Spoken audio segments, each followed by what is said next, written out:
Hello mga kaguran! So for today's video, gagawa tayo ng isang unicorn cake. Ang flavor natin ngayon ay mocha strawberry. Diba? Kasi nga, why not? I-combine natin ang mocha tsaka strawberry. Walay magbuot. So as you can see, I'm adding fillings sa cake ko. Buti pa ang cake ko, may fillings. Siya, wala siyang feelings sa'yo. Siyempre lahat ng cake ko may feeling kasi nga filler ako, diba? So ayan na nga, ika-crumb coat ko na siya. I-explain ko na naman kung bakit. Ay nako, ika-crumb coat natin siya kasi nga gusto natin na malinis yung final coat.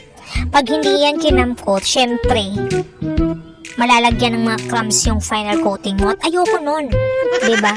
Gusto ko makinis ang cake ko. Kasi nga, makinis ako. Bahala kayo sa buhay nyo. Kung ayaw nyo makinig sa akin, tingnan nyo nang mabuti ang linis ng cake, no?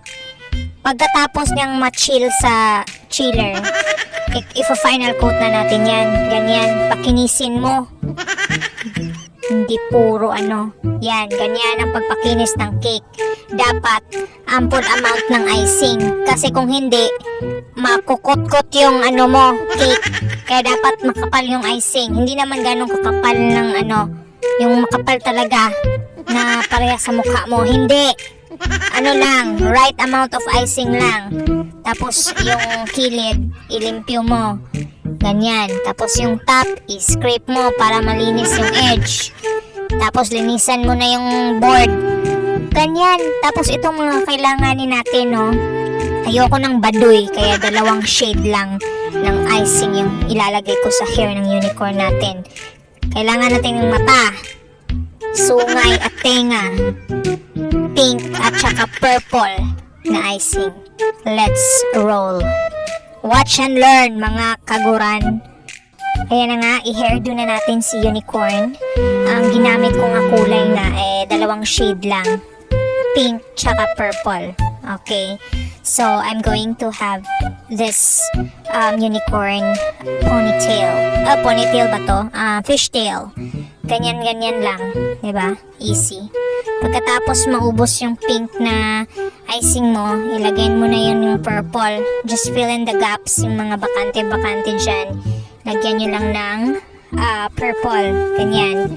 Tapos sa gilid-gilid ng kanyang fishtail, same thing lang din. I-fill in nyo lang, no? Hanggang sa may contrast na yung buhok niya.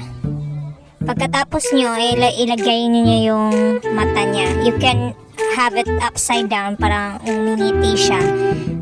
Pwede din ganito na parang natutulog. Bahala na kayo sa buhay nyo kung anong gagawin nyo yan sa mata niya. Natulog ba, nakadilat ba, o pinaduling nyo. Kayo nang bahala, matanda na kayo. Tapos ilagay nyo yung sungay. Syempre, lagyan natin ng blush on para arte. Maganda siyang natutulog, ganon. Pwede nyo rin siyang lagyan ng mga sprinkles o di kaya bulaklak. Sa akin marami akong design kaya bulaklak ang gagamitin ko. 'Di ba? Bonggahan na 'to. At dyan nagtatapos ang vlog for today. So ito na nga ang ating finished product. Huwag kayong maingay kasi natutulog siya. 'Di ba? Ang ganda. Siyempre maganda yung nagawa, di maganda din ang cake. Utak ba? Utak. Gamitin nyo. Bye!